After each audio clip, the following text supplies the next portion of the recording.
कि हम daily basis पे सैकड़ों मरीज़ों को अपने क्लिनिकल ट्रायल में देखते हैं और पेशेंट के अंदर चूँकि सम टाइम गॉट का इशू होता है, सम टाइम आर्थराइटिस होती है, नी जॉइंट पेन होता है, लंबर वर्टिब्रास होते हैं, मोरों का इशू होता है, या शैटिका नर्व होता है, या इसी तरह उनका शोल्डर फिरोजन होता है, या इसी तरह उनका आपको शैटिका नर्व जैसे मसाइल के साथ साथ उनको मस्कुलर पेन रहता है। तो मेरा बेसिकली आपसे ये सवाल है कि what is the basic role physiotherapy in pain management?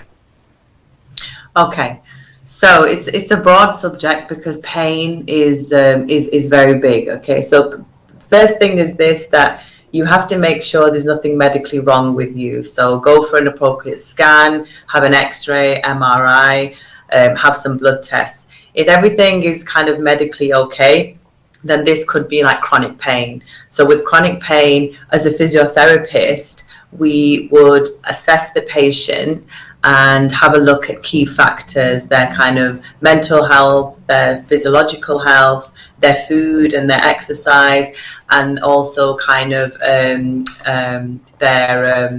their sleep pattern as well. So as an advanced physiotherapist, I look at the patient as a whole.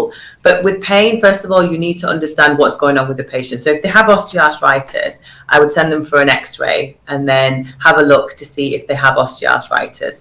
And then with osteoarthritis, the management for pain would be different. So there's no cure to osteoarthritis, but we would manage this with exercise, make sure they're having good food, high protein diet, and then also making sure their mental health is better with sleeping and things like that. So it really depends on the condition that you're treating, but mainly with physiotherapists at my level, we would do the investigations, have a look what's wrong, and then implement specific exercises and then holistic management as well to manage the pain.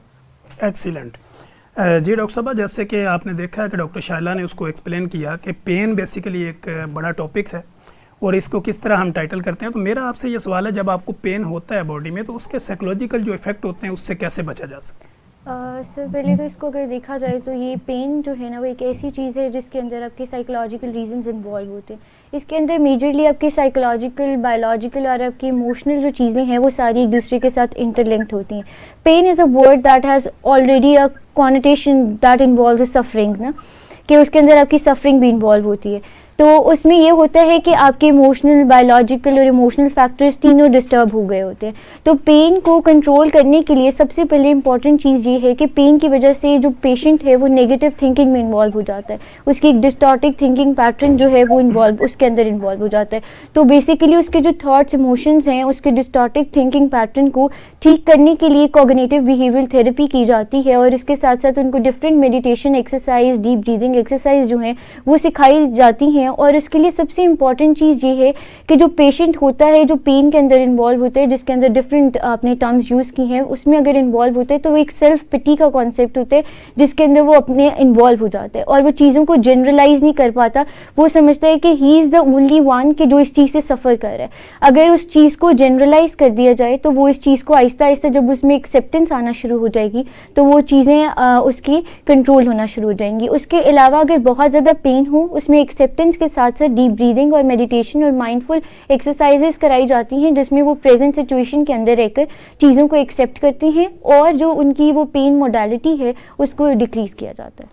अच्छा, chronic pain की वजह से patient some time anxiety में चला जाता है जी, कि वो कह रहा होता है कि मैं बेशुमार इसकी मेडिकेशन भी कर चुका हूँ, फिजियोथेरेपी भी, उसके पूरे सेशन भी ले चुका हूँ, और सम टाइम में हमने देखा है कि पेशेंट डिफरेंट किस्म के सप्लीमेंट भी यूज़ कर चुका होता है लेकिन उसकी पेन रिलीफ नहीं हो रही होती। तो उससे जो उसको साइकोलॉजिकल इफेक्ट होते हैं उसके लिए थ्रू मेडिकेशन अगर कोई ट्रीटमेंट लेना चाहिए साइकाट्रिस्ट के साथ, या फिर आप ये समझती हैं कि उसको साइकोलॉजिकल अगर उसकी काउंसलिंग की जाए तो उससे वो बेहतर हो सकता है? सर जैसे पेन है ना, तो इसके साइकोलॉजिकल बहुत ज़्यादा ये इंटरलिंक्ड है, क्योंकि आप डॉक्टर्स अगर आप ट्रीटमेंट ले रहे हैं ना तो उसके ऊपर यकीन रख के ट्रीटमेंट लेना भी बहुत ज़्यादा इंपॉर्टेंट चीज़ है। अगर आप यकीन के साथ नहीं ले रहे तो ऑब्वियसली आप बहुत ज़्यादा परेशानी का शिकार हो जाते हैं। जैसे यहाँ पर अगर पेशेंट को कोई एक प्रॉब्लम होगी ना तो बहुत सारे लोगों से उस चीज़ के बारे में डिस्कस करते हैं और उनको बताया जाता है कि ये वाली दवाई खाओ, इससे ज़्यादा बेहतर जो ट्रीटमेंट है वो तुम्हें अवेलेबल है, तुम ठीक हो जाओगे। तो वो दूसरों की बातों से इन्फ्लुएंस होके जो उसका पर्टिकुलर ट्रीटमेंट होता है ना, समटाइम उसको लग रहा होता है कि वो इफेक्टिव नहीं है, जिसकी वजह से वो और ज़्यादा एंजाइटी में चला जाता है। ऑल्दो ये साइकोलॉजिकली भी होती है, मेडिकेशन उस सूरत में होती है, रिक्वायर्ड होती है अगर वो 14 डेज तक कंसिस्टेंट रहे, उनकी स्लीपिंग पैटर्न डिस्टर्ब हो जाए, अगर उनका लॉस ऑफ इंटरेस्ट हो, जिन एक्टिविटीज़ में उनको पहले इंटरेस्ट था लेकिन अब वो नहीं रहा, उनके हाइजीन प्रॉब्लम स्टार्ट हो जाए, उनकी सोशल ऑक्यूपेशनल लाइफ डिस्टर्ब हो जाए, तो फिर उसके बाद जो साइकोलॉजिकल हेल्प है उसको सीख करना और उसके अलावा काउंसलिंग सीख करना वो इम्पॉर्टेंट हो जाता है। लेकिन अगर काउंसलिंग भी उनको अफेक्ट नहीं करी तो then they will need a psychiatrist, कि वो साइकेट्रिस्ट के पास जाएं और मेडिकेशन जो है उसके लिए लें। जी नाजरीन, जैसे कि आपने देखा है कि हमारी कंसल्टेंट फिजियोथेरेपिस्ट और कंसल्टेंट साइकोलॉजिस्ट जो हैं वो बेसिकली आपको इस चीज़ के ऊपर आपके नॉलेज को अपडेट करने की, आपको एजुकेट करने की कोशिश कर रही हैं ताकि आपको ये पता चले कि अगर आपकी बॉडी में कोई ऐसी भी कोई चेंजिंग आना शुरू होगी आपके मसल की वजह से, नर्व की वजह से, या आपकी बोन की वजह से, या ओवरवेट होने की वजह से आपकी बॉडी में पेन आना शुरू हो गई, तो इसको हम कैसे साइकोलॉजिकली कैसे टाइटल कर सकते हैं और फिजियोथेरेपी का इसमें क्या रोल होता है। अब हम बात करेंगे, चूँकि डॉक्टर शाइला सादिक हमारे साथ मौजूद हैं, तो डॉक्टर साहब से हम ये पूछेंगे, चूँकि आजकल मेरे अपने क्लिनिकल ट्रायल में अगर मैं देखूँ तो डेली बेसिस पे सैकड़ों मरीज़ रिपोर्ट होते हैं। अब वो कहते हैं कि डॉक्टर साहब हमने फिजियोथेरेपी के सेशन भी ले लिए, हमने डिफरेंट मेडिकेशन भी कर ली, लेकिन उसके बावजूद हमारा मसला जो है वो रिजॉल्व नहीं होता, हमारा मसला हल नहीं होता, इशू वहीं का वहीं रहता है। तो चूँकि आज हमने फैसला मैंने ये किया, क्योंकि being a consultant medical specialist, मैंने ये समझा कि आज मैं अपने इस शो के अंदर दो ऐसी शख्सियात को बुलाऊँ, एक तो जो आपका नफ्सियाती ट्रीटमेंट भी आपको बताएं और दूसरी वो जो आपका फ़िज़िकल ट्रीटमेंट भी बताएं। मेडिकेशन तो हम करते हैं रेगुलर बेसिस पे। तो डॉक्टर शाइला, मेरा आपसे ये सवाल है कि आजकल शोल्डर फिरोजन के साथ बेशुमार पेशेंट रिपोर्ट होते हैं। What is the best treatment in physiotherapy as a shoulder frozen? Okay, so frozen shoulder, the medical term is adhesive capsulitis. तो ये condition बहुत common है in patients with type 2 diabetes. So it's usually common in patients over the age of 50 and people with type 2 diabetes have it. The cause is very broad. We're not sure how it happens. It's still under investigation. Lekin symptoms can last anywhere from 1 year to 3 years. Okay, so it's very broad. Now, there's no cure for this, okay, but there's lots of management for this. Now, we don't have to have a scan or anything to diagnose this. Yeah, physical examination with a specialist can be diagnosed. So for me, with my patients with frozen shoulder, I would just do a full assessment, have a look if they're over 50, have a look if they have type 2 diabetes, do some physical examination, and then they can have a frozen shoulder. So the management is treating the symptoms. Okay. Symptoms are their pain, loss of range of movement, stiffness, frozen movements. This is what the frozen shoulder is. तो मैं कैसे treat करती हूँ? Definitely physical exercise, range of movement exercises, pain management, anti inflammatory medication, so ibuprofen or naproxen, different anti-inflammatory medication. If this doesn't help, then we can go around the route of a steroid injection. A corticosteroid injection is very good. Sorry, my lights have come off. A corticosteroid injection is very good for to reduce the swelling and inflammation in the shoulder joint itself as well. And then these are the three main treatments. So pain management, anti-inflammatory, physical exercise, and a steroid injection as well. You know it very well. How much period you title in the shoulder fusion? कितना time इस पे लगता है कि मरीज़ को कैसे ये पता चले कि मुझे कितने सेशन मुझे लेने पड़ेंगे तो तब जाके मेरा शोल्डर फ्यूजन जो है रिजॉल्व होगा? So it depends really. It depends. A lot of it can be self-management as well. मैं दे सकती हूँ exercises, लेकिन if the patient's not going to do them, they're not going to benefit from them. So, you know, a lot of Pakistani patients, Asian Pakistanis, वो चाहते हैं quick fix. So they like the steroid injection, they like the medication. Exercises वो इतना नहीं करते because they can't be bothered, that's the truth. So it depends on the patient and how they respond and how they engage. But if they engage in exercises at home, they will be able to, you know, improve their symptoms much better. आप क्या समझती हैं कि UK में और Pakistani patient या overseas Pakistani जो आपके पास आते हैं तो उनमें क्या चीज़ आप कॉमन देखती हैं? यहाँ पे हमने देखा है कि फ़िज़िकल थेरापी की अवेयरनेस ना होने की वजह से लोग प्रॉपर सेशन नहीं लेते या प्रॉपर उसका ट्रीटमेंट नहीं करते, तो वो डिपेंड करते हैं सिर्फ मेडिसिन के ऊपर।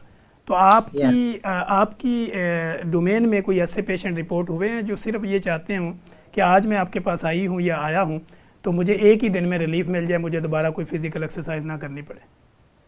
Yeah, absolutely.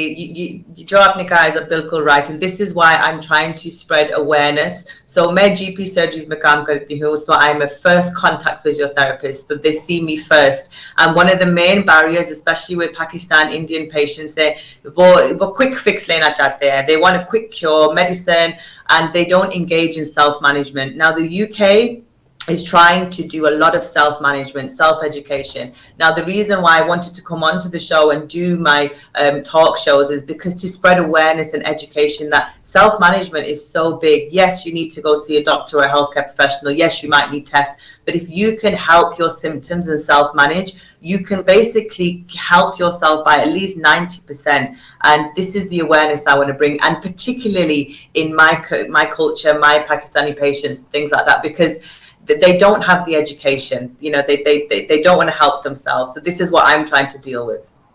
Okay, thank you.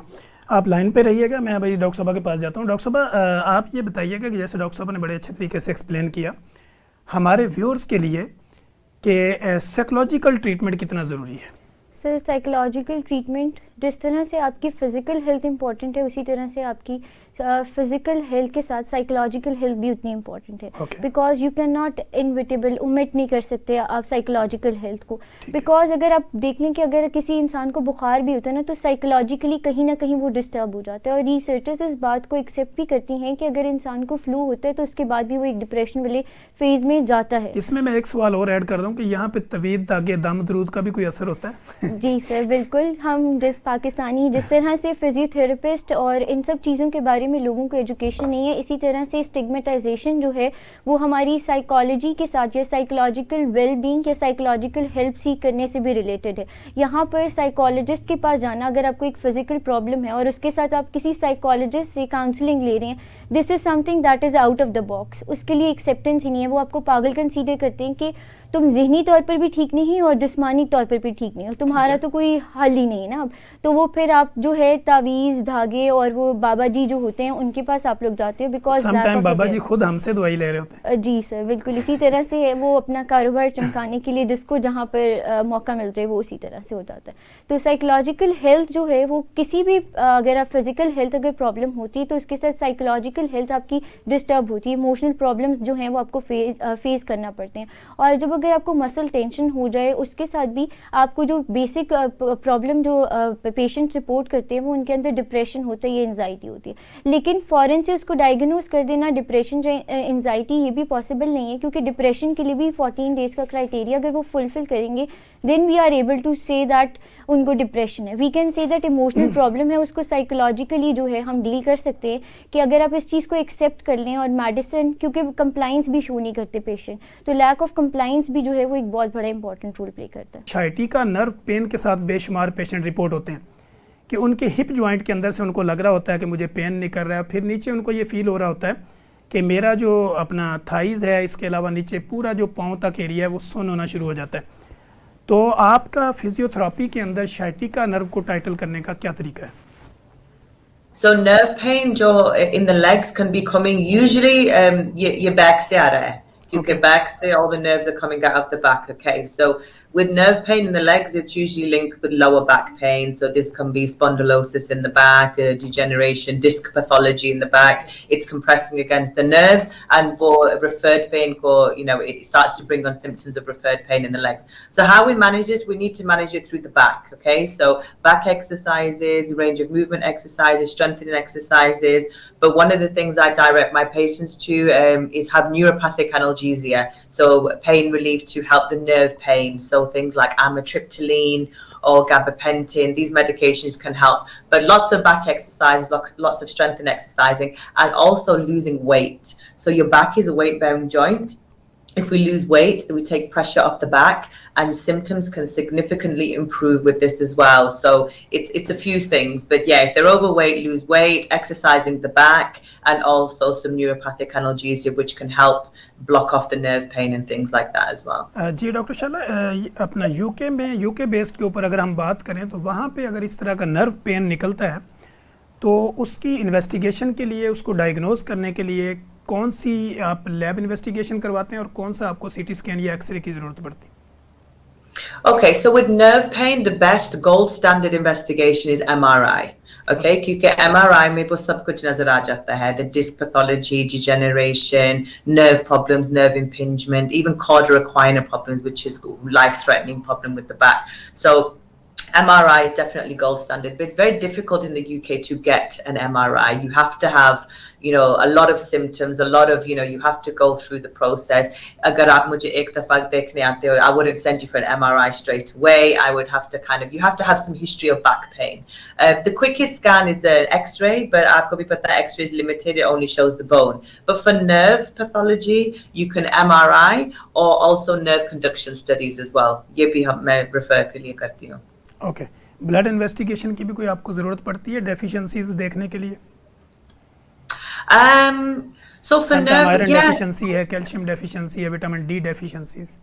B12, yeah, so we can check for B12 deficiency. I can check for things like rheumatoid arthritis, looking at RA factor, bone health, looking at the ESR levels, CRP levels, looking at any inflammatory. So yeah, we can do blood tests. I don't usually send for blood tests with nerve-related problems. However, if they have no back pain and they feel weakness, then I might check the B12 levels. Okay doctor शाला, मेरा आपसे last doctor साहबा के बाद आपसे दोबारा जो अगला सवाल होगा वो नी जॉइंट पेन की एक्सरसाइज और फिजिकल थेरेपी होगा. डॉक्टर साहबा, आप ये बताइएगा कि कोई भी अपनी जो डिप्रेशन से निकलने का शॉर्टकट तरीका क्या है? सर, डिप्रेशन से निकलने का शॉर्टकट तरीका ये है कि we as a human being हम इमोशनल डिफ़िकल्टी एक्सपीरियंस कर सकते हैं, हमारे इमोशंस में चेंजेस आ सकते हैं, और ड्यू टू पेन तो ऑब्वियसली ये ऑब्वियस सी चीज़ है कि आपकी साइकोलॉजिकल और फिजिकल हेल्थ एक दूसरे के साथ इंटरलिंक है, तो वो आएगी. उस चीज़ को एक्सेप्ट करना. और फिर जब यहाँ पर पाकिस्तान में अगर देखा जाए, जब डिप्रेशन या आपको कोई भी फिजिकल हेल्थ प्रॉब्लम होती है ना, तो यू बिकम बेड रिडन. आप फिर बेड पे लेटे रहते हैं, आप अपनी सारी एक्टिविटीज़ को छोड़ देते हैं और उसके अंदर आपकी जो मोबिलिटी है वो लेस हो जाती है. तो उसमें यही शॉर्टकट तरीका ये है कि आप अपनी मोबिलिटी, अपनी एक्सरसाइज और अपने आप को डाइवर्ट रखें, रादर दिन कि आप नेगेटिव थिंकिंग पैटर्न के अंदर इन्वॉल्व रहें, उसी चीज़ के ऊपर स्ट्रिक्ट रहें. और अगर इसमें एक और चीज़ ये भी होती है कि आप बहुत सारे लोगों से ओपिनियंस ले रहे होते हैं कि मुझे ये प्रॉब्लम हो गई है, आप मुझे इसके बारे में बताएं कि इसको मैं किस तरह से ट्रीट कर सकता हूँ. वो अपने एक्सपीरियंसेस शेयर करते हैं, तो you keep on shifting your doctors और वो वाली सब चीज़ें भी इन्वॉल्व हो जाती हैं. फिर ये होता है कि अगर आपको कोई इमोशनल प्रॉब्लम आ रही है ना, तो आप उस तरह से कन्वे नहीं कर पाते, तो कैथारसिस करना और इसके लिए सपोर्ट ग्रुप्स को ज्वाइन करना, जहाँ पर आपको ये सिखाया जाए कि ये मेंटल हेल्थ को एक्सेप्ट करना, और depression is something that is normal. आप अपने पाथ से कभी डेविएट हो जाते हैं, लेकिन उसमें ये तरीकाकार है कि आप अपनी मूवमेंट को और अपनी एक्टिविटीज़ के अंदर अपने आप को इन्वॉल्व रखें, जिसके थ्रू जो है आप डिप्रेशन से बाहर आ सकते हैं. उसके अलावा अगर हम देखें तो इस्लाम एक मुकम्मल ज़ाब्ता हयात है, ठीक है. हमारे पास एक कुरान है जिसमें पूरी एक ज़िंदगी गुजारने का तरीका बताया गया. तो सूरह रहमान, सूरह बद्दुआ, ये ऐसी चीज़ें हैं जो आपकी जो फीलिंग्स है, आप जब उनके साथ कनेक्टेड फील करते हैं तो वो भी आपकी जो एंजाइटी या डिप्रेशन है उसको एलिवेट कर देती हैं, उसको लेस कर देती हैं. तो हम नमाज के ज़रिए भी सुकून और अल्लाह से जो है वो शफा तलब कर सकते हैं. ठीक है, और एंजाइटी और डिप्रेशन में क्या फ़र्क होता है? Sir, anxiety is all about past, मतलब anxiety is all about future and depression is all about past. Depression आपको तब होता है जब आप पास्ट के थिंकिंग पैटर्न्स के अंदर इन्वॉल्व होते हैं. फ्यूचर के बारे में जब आप कंसर्न होंगे तो तब आपको एंजाइटी होगी कि मैंने ज़िंदगी में ये करना है, मैंने ये अचीव करना है, मुझे अब ये दर्द लग गई है तो अब तो मेरे ये सारे काम रुक गए हैं. तो आप फ्यूचर के बारे में कंसर्न होते हैं और उतनी एंशियस होते रहते हैं.